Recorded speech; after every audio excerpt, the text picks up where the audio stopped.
together for Samuel Abiola-Jacobs, Managing Director of the Luxury Network Nigeria, and he will be moderating today's panel. Thank you so much for being here. Moving on very quickly to our next panelist. His name is Mr. Obinna Ike. He is the Managing Director of West and Central Africa.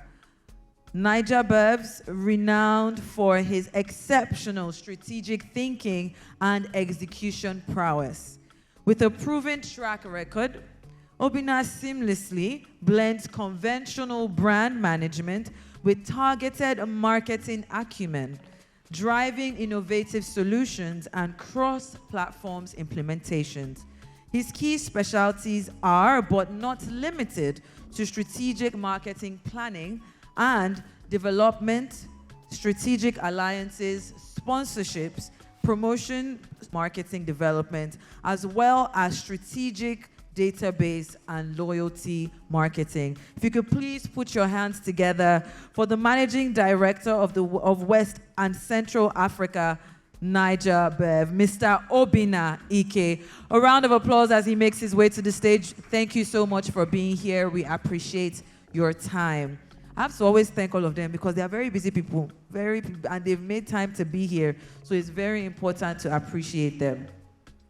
Now, the next panelist, I already introduced her before, but I would do a mini introduction again because we need to know who she is. I'm talking about Ezinewa Zulu, who is the CEO of 234 Finance and, of course, the director of Nepal Energies Limited, a prominent Pan-African energy company with operations in Nigeria, Zambia, Mozambique, and South Africa. With a decade of experience in energy and finance, she leads product development, business operations, and expansion strategies for Nepal Energies in Nigeria. Ezine is dedicated to promoting entrepreneurship in Africa, actively curating and engaging in events and forums to inspire and support young entrepreneurs through her expertise, one of which we are currently at today. If you can please put your hands together as I welcome to the stage Director of Nepal Energies, Ezine Nwazulu. Put your hands together for her. She makes her way to the stage. A woman wearing many hats. I've seen her running up and down, just trying to make sure that today's event goes well. All right then. Ezine just making her way to the stage now. Like I said, she's a panelist speaker. She's still, making sure it's going smoothly behind the scenes. Now, our last speaker is going to be joining us virtually. Maybe not immediately, but he's going to join us as soon as the technical department plugs him in. I'm talking about Mr. Cosmas Maduka Junior. He's an executive director at the Coscharis Group, a leading Nigerian conglomerate with diverse business interests spanning automative, information technology, logistics, medicals, beverages, and agro-allied industries. He manages a portfolio of prestigious automotive brands like Rolls-Royce, BMW, Jaguar, Land Rover, Ford, and more. He is renowned for his significant contributions to modern management practices. And he's lucky he's not here today because he would have had to give me one of these cars, at least a Rolls-Royce or a Land Rover. I'm just kidding. He's going to be joining us very shortly. Now, let's not forget that this panel is focused on how indigenous traders and retailers can succeed in the African marketplace. All right, then, so I'm going to leave you to take it away. Hello. Thank you very much for the introduction, and thank you to my panelists as well. Please do let me know when our third speaker comes on so we can acknowledge him as well. So, hello everyone, and basically my name is Dr. Samuel Abiola-Jacobs, as I've been introduced already. First of all, I'd like to actually just recognize someone in the room. He actually gave me one of my first opportunities in Nigeria, because I came into Nigeria about 12 years ago from my retail background in the UK, being with one of the leading supermarket chains in the UK, being Sainsbury's. Does anybody know Sainsbury's in the UK? Fantastic. So when I first came, one of the brothers that actually gave me my first opportunity here is Chidioke. Dozie, please can you just put your hands together for Chidioke? It's so good to see you. Thank you so much. And to my panelists, thank you very much as well for coming. I want us to just really jump in. I know that we're really short of time, really behind time now. So I think the first question really to just jump in, because we're talking about the challenges, but also talking about the opportunities, right, that we've encountered, particularly zooming into the retail and trade industries. That's what this panel is about. And, you know, Nigeria is Africa's most populous country with well over 200 million, estimated to be the third most populated country in the world by 2050, after China and India, and Africa's largest economy currently. And the country is also among the most trend-setting growth markets with great geopolitical importance on the African continent. So that's all very, very good news for us, right? That's positive. You know, but we also see that there's a lot of challenges. So I guess so my first question really is with regards to the key lessons. What are the key lessons that SMEs, because we're speaking to SMEs here today, what are the key lessons that SMEs, particularly in the trade and retail sector, can learn from indigenous companies that we have here in Nigeria and in Africa about navigating challenges and also seizing opportunities? So the question is, how do we navigate the challenges and seize opportunities? So I think I'll start to my right, Mr. Obina. So how would you, in your experience of many, many years, you know, how have you been able to navigate some of these challenges? And I know that you've had a lot of challenges recently. I think we spoke a couple of weeks ago. So perhaps you could give us some light on that. Thank you, Sam. And good morning, everyone. I want to thank the organizers for the opportunity to be here.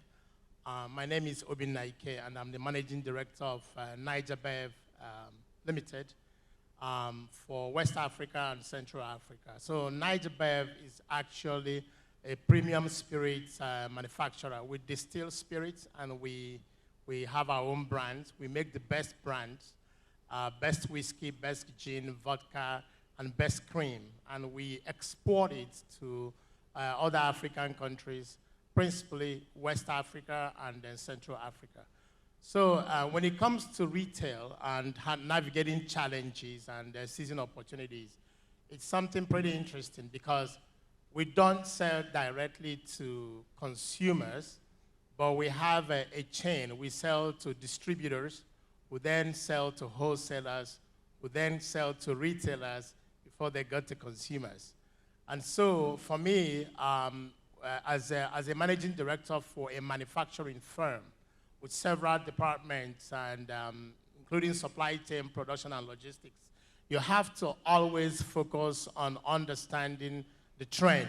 You have to look at 5-year trends, trend 5 year backwards, trend 5 years forwards. And with that, you plot out your strategic framework to run the company. And that's principally my job as the CEO of the company, basically. So there's going to be challenges along the way. Economies are going to go up and down. Forex is going to shift back and forth. But you've got to have a strategic anchor of what you are trying to do with the organization. And that strategic anchor or framework allows you to navigate the challenges, the short-term challenges, and navigate and seize the long-term opportunities. You know, Sam talked about some of the current challenges we are dealing with. Everyone in this room is aware of what's going on in the economy today when it comes to FX. So one of my major principal importing elements that I import is malt whiskey. So we import malt whiskey, and then we blend it locally, and then we bottle it into the bottles of whiskey that people drink. And you can't import it in Naira. You have to import it in USD. And so we've had partners along the time that have helped us navigate that.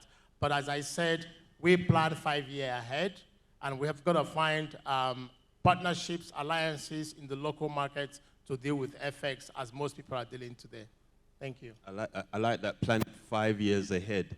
So inside of that 5 years ahead, I mean, are you also looking to be flexible in that 5 years ahead? Because I know when you say 5 years ahead, there are going to be some times you need to sort of revisit sort of those plans, because, this is Nigeria. Anything can happen tomorrow.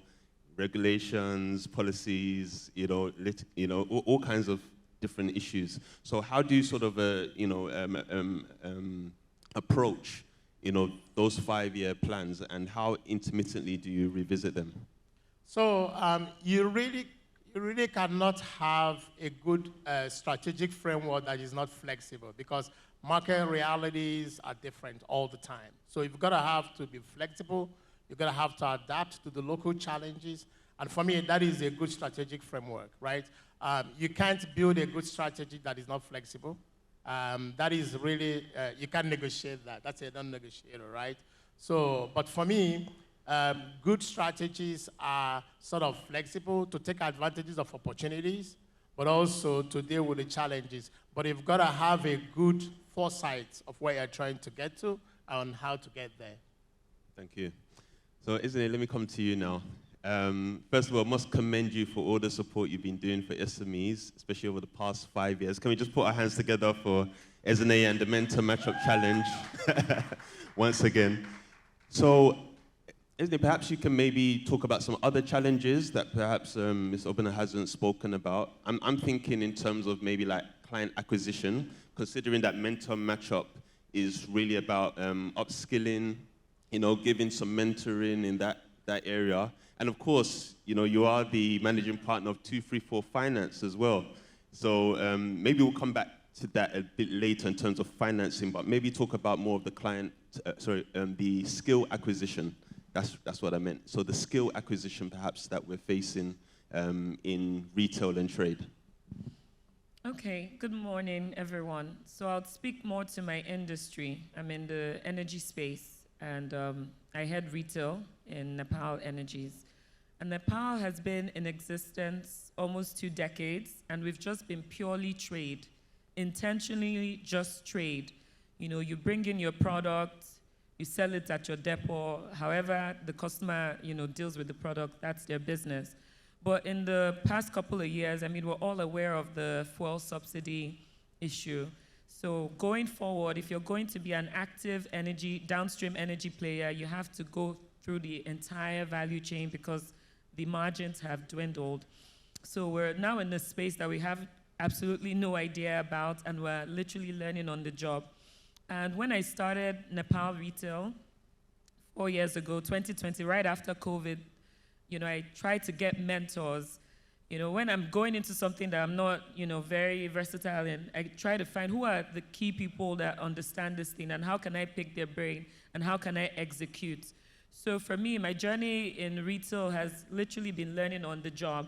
And one of the first things I was told is that retail is detail. I did not understand it until I got into it, And there are talent gaps. And, retail is not very, as far as Nigeria is concerned, it's not the sexiest kinds of jobs. You're dealing with, people who are very unrefined, and you're trying to, bring them into structure and systems. So even in just that process, it's very tasking, and you literally have to, bring yourself to their level to close all those gaps. So there are talent gaps in retail, and there's so many gaps, so you have to be really detail-oriented to close those gaps and create systems, create SOPs to avoid reoccurrence. And that's something that we actively try to do in Nepal to make sure, okay, if an issue happens or if an issue occurs, what is the root cause of that issue and how can we prevent reoccurrence and how do we just, build better? So we're basically, building a blueprint as we go along. And every system is different. So as much as, you may want to understudy other, retail companies that, seem to get it right, every system is particularly unique. And you need to understand what is your strong point, as an organization? How can you harness the strong points and move on better from there? Thank you. I mean, Obi, let me come back to you then, just on this topic of skill acquisition. So with Niger Bev and perhaps some of the other companies you work with, you've worked with quite a few big companies, international companies. On top of my head, I know one prominent one is LVMH, and of course you've worked with Grand Oak as well, and now Niger Bev as the managing director. Very strong marketing background as well. But with this skill acquisition, training, and all of these things, one of the things that I think we all have to deal with is, number one, not having the talent all the time.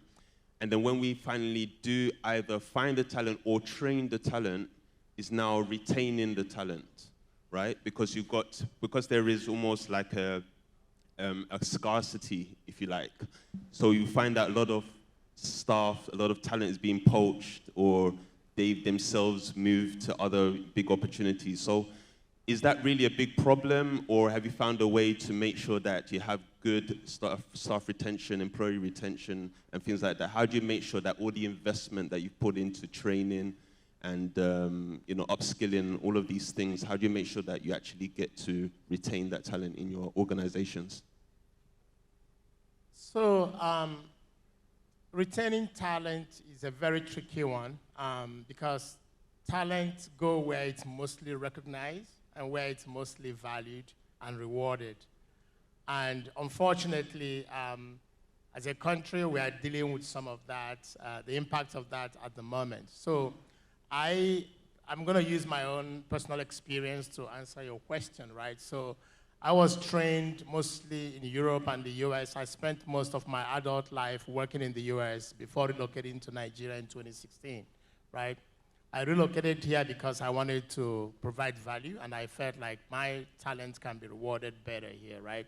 So today, we've seen a lot of people leave the country and go abroad, a lot of young people, because that's where the talent is being recognized and being rewarded. And I think as companies in Nigeria, we deal with that. I deal with that every day. I have young people leaving my company, resigning, not because they don't want to be in Nigeria, but resigning because of the harsh economic realities, resigning because they feel like their talent is not being rewarded properly in the environment. So I think as companies, we have to come up with innovative ways to not just attract talent, but also reward and retain the talent.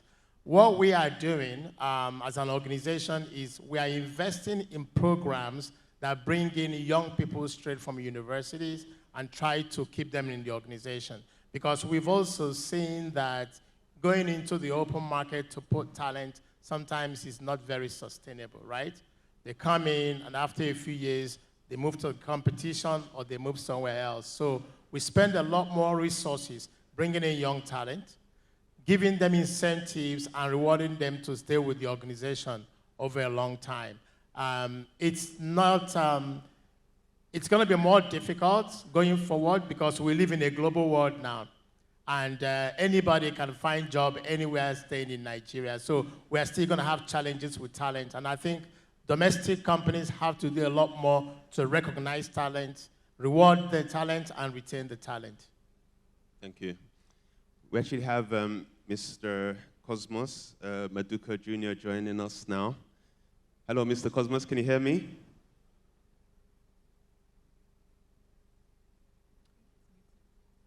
Okay, I think you can hear me, but we can't hear you. If you could just help us with the sound for Mr. Cosmas that's just joining us. Or,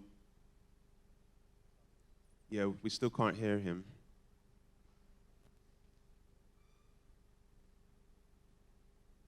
So Mr. Cosmas is joining us virtually.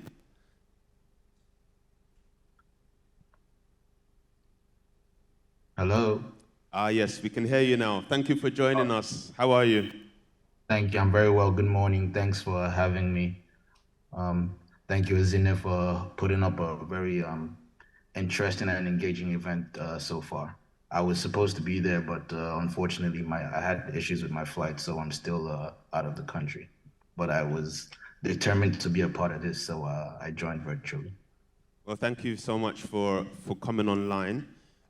So Coscharis Group is a name we all know and has some very, very beautiful brands that, desirable brands for a lot of people here and online as well.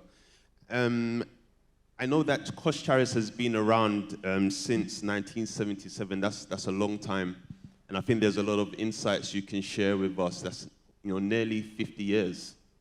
So my question for you, Mr. Cosmas, is, in what ways has Coscharis Group effectively built and sustained strong partnerships with local and international suppliers? And how can startups replicate these strategies?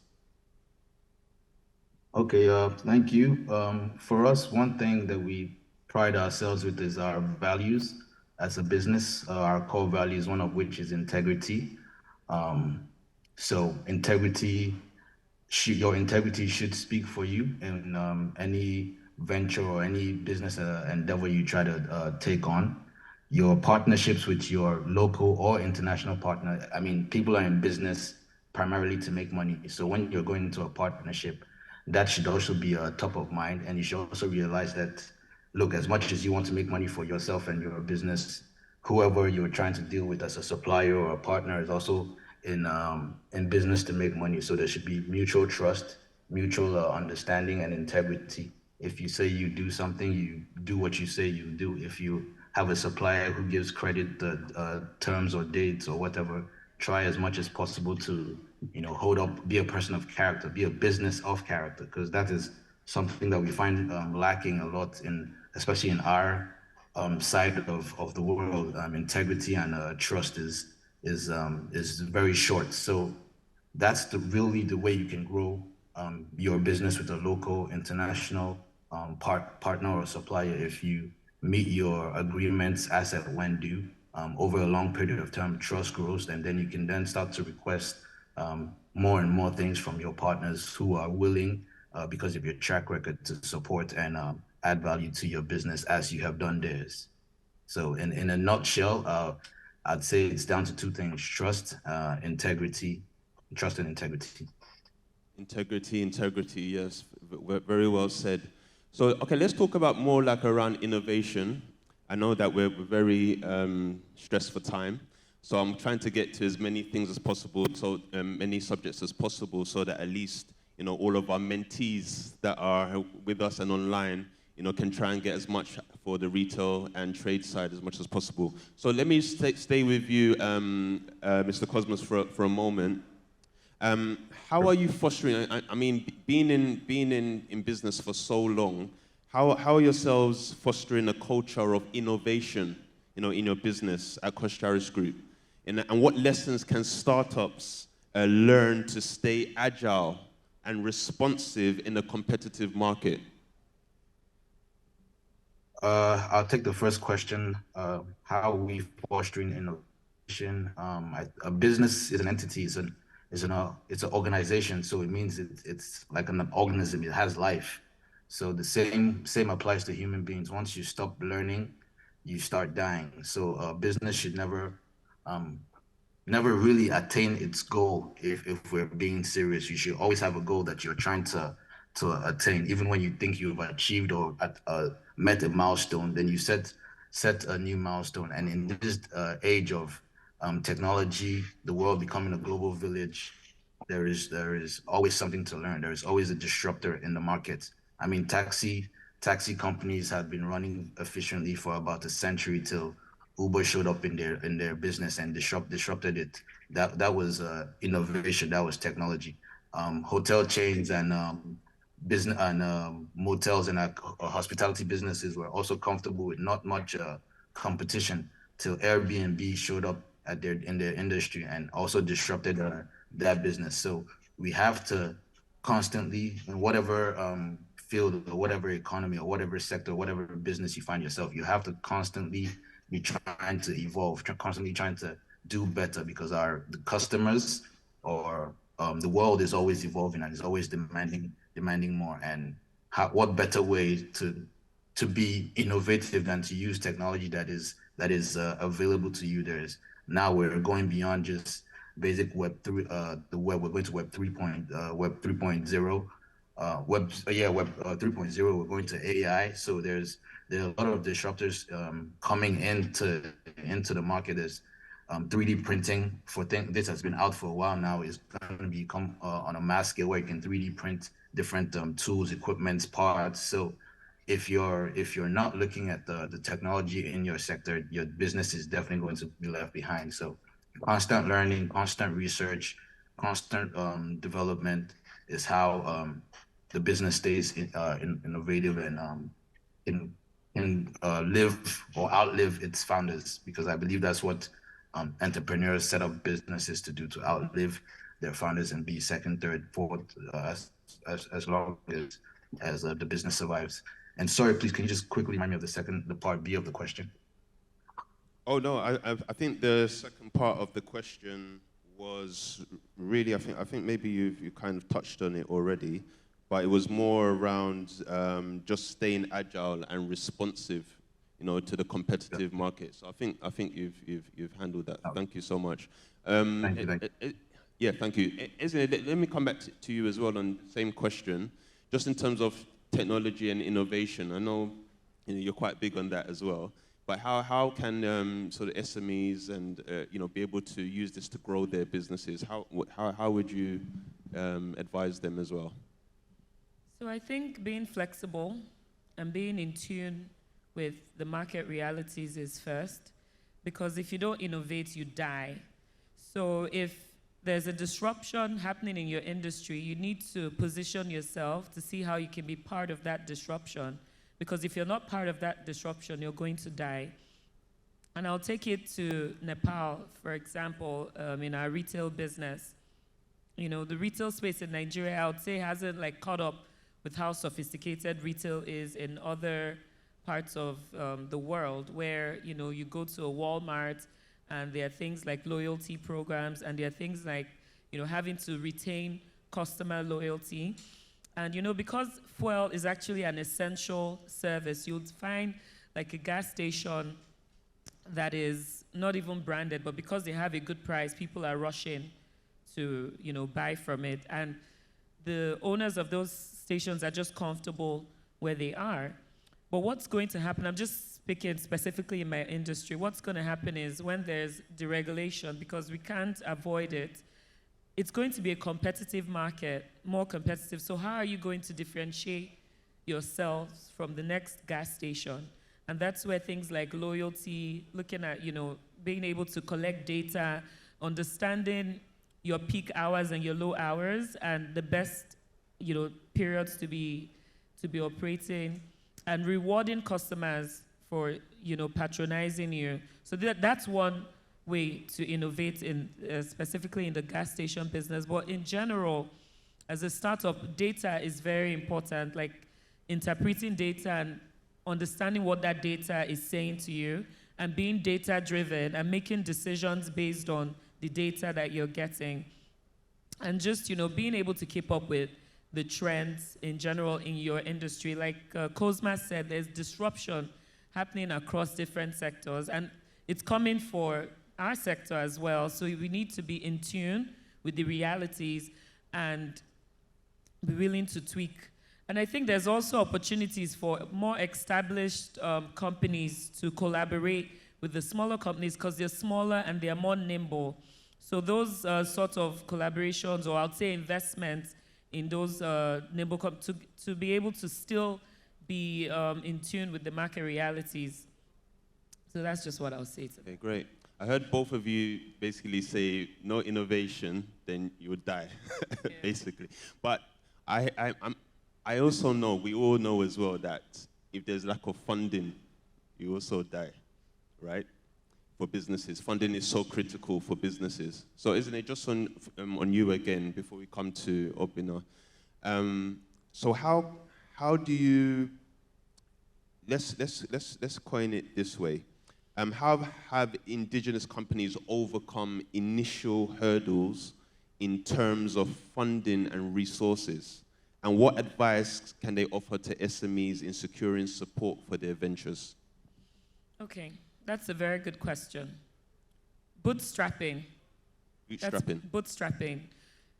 I mean, in these days, people are raising millions of dollars, even from just ideas and not actual real business, right? So I think it's very important for businesses to grow organically, because if there's a demand, then there'll be, there'll be turnover.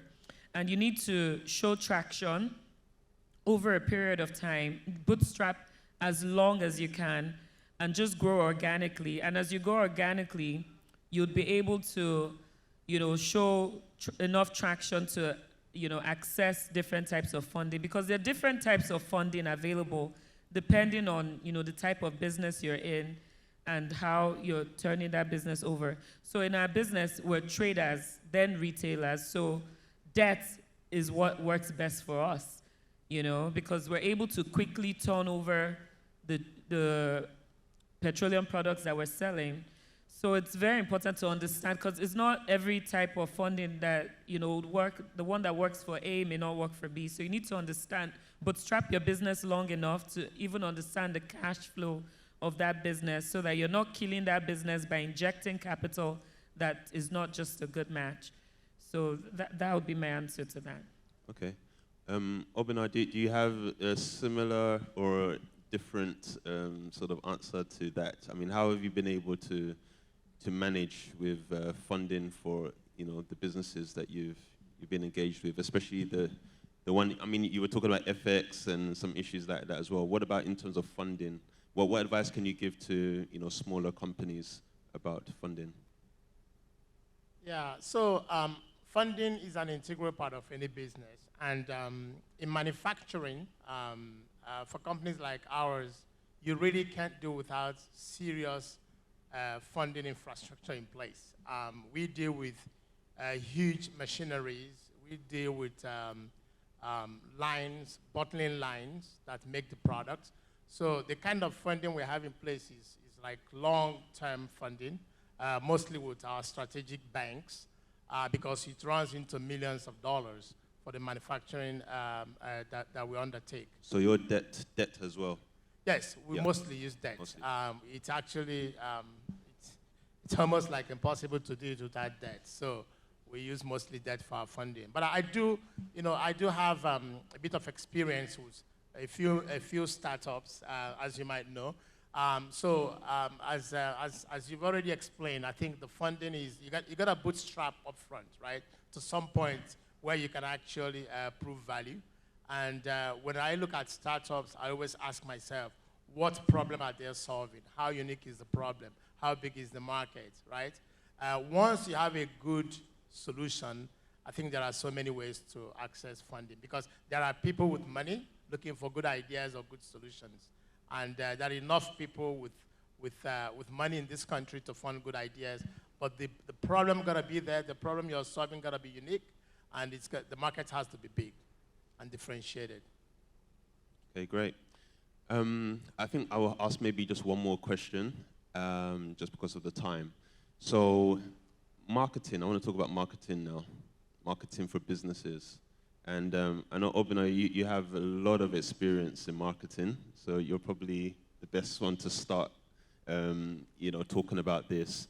And I don't know, I feel with a lot of sort of clients that I have as well that, they spend a lot of money starting up their businesses, whether it's from the construction side to, the interior design, all the things that we can see with our eyes, and of course training, and so many other costs. Even the sort of operating costs are, quite high. But a lot of business, especially retailers, maybe in the supermarket, I can speak for supermarket side, they don't always put enough focus on the marketing budget, to be able to now, push these businesses where they ought to go, especially as it's got mass appeal. So my question for you really is, what insights and business gain from the marketing and branding strategies employed by successful indigenous companies like yourselves can companies use to establish a strong market presence? So a strong market presence, what are the strategies? So marketing is always an interesting topic for me to discuss because I come from the marketing and brand management side of the business before accessing the MD CEO role. Most MDs and CEOs come from finance or supply chain. I come from the commercial side of the business, which is the front end of the business, marketing and sales. And I really, really believe that's the heart of the business, marketing and sales. It's a major concept we struggle with in Africa, particularly in Nigeria, because I think most indigenous companies don't know the difference between marketing and sales. When you ask them about marketing, they talk about sales. When you talk about sales, they talk about marketing. But I do believe that marketing and branding is one function that make a huge difference between most successful companies long-term and the ones who flatten out after some time. Why is marketing and branding important?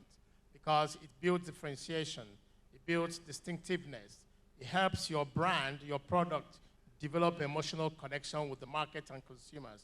Most brands in this environment basically trade, and they get to a point, their trading flattens out, it can't grow any further. And that's the major difference between multinational brands and our local indigenous brands, is the power of marketing. So I believe for most SMEs and most startups, they're gonna have to think about marketing. However, you cannot market a product without value.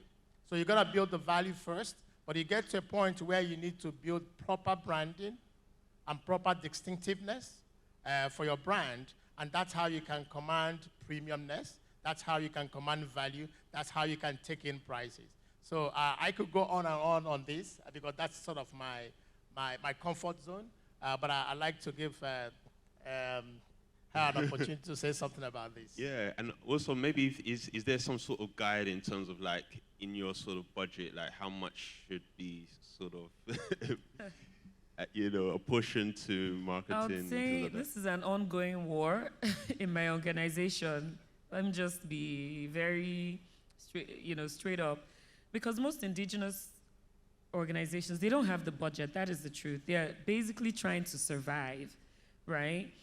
And for us, coming from a B2B, trading at the depot, we've been around, only people in the oil and gas industry knew Nepal until we started retail, right? And that was not our comfort zone. That was not where we were competent at, but we've been forced, based on industry trends, that we had to go into retail. And I mean, when, I joined Nepal retail, it was tough for them to get the management to understand the importance of, branding. It was like, oh, you just want all the fancy, but those things matter. Over time, you look back, they matter, and that's what builds a brand. That's why you pick a Coca-Cola over, another brand, because over time, you've been exposed to that brand, and somehow within your consciousness, it's priority if you're making a purchasing decision. But it's, before you even go into marketing and sales, it's what is that brand's personality, right? What sets you apart? What are you known for? Because the brand is really what you make out of it. Marketing is the PR side of sales, if you ask me. But what is that brand's personality? If they call your brand, what would people resonate with your brand? So I know when we started the retail stations, we're very particular about pump integrity, because that's something that's a very big thing for customers. Customers don't want to be cheated, right? So if you're cheating customers and you're marketing and you're all over the place, it doesn't really do that much, because, the bad news goes, it spreads faster. So pump integrity, having competitive pricing. So there are foundational things that have to be tackled when building a brand, like the core identity and the core values of that brand. And when you're able to establish those things that would sell the brand anyway, then marketing can come in and you can use that to also, highlight your business. Yes.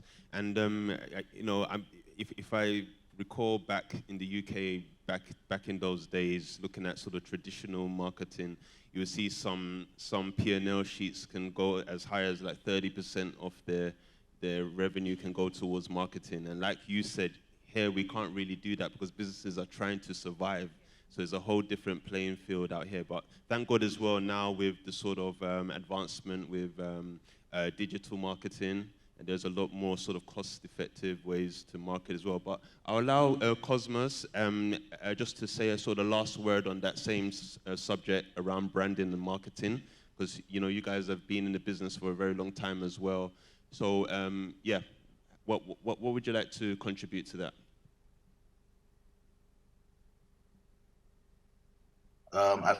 I believe my fellow panelists have covered it extensively. Branding and marketing is what keeps you top of mind, top of sight for your customers, for the market. So it's, but like was earlier said as well, you have to have value that you are marketing. If the end product is not really sustainable or is not something of value, and you're making all the noise in the public space in marketing, there won't really be any tie back. So if there's value being offered, and there is a genuine product or a genuine service, then the marketing can tie in. And in terms of budget, I think also that's something we struggle in this part as well, to really, well, not everybody, because some people understand it very well and do it very well. The telcos, some of the banks understand marketing and branding and do it very well. But a lot of maybe indigenous businesses, SMEs and co, have not really caught on to maybe the effects or the benefits of marketing. So they don't really have specific budgets assigned to it. It's more or less seen as a cost center.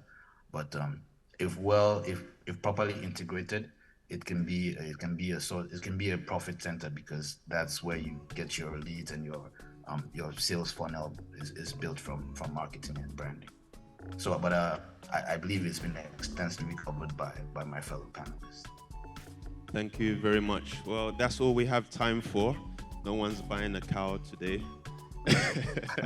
So I want to thank you. Please help me thank our panelists here for this session. Yes, please put your hands together for our panelists. Please, can we just have a quick picture, I would say media moment. So pictures, videos,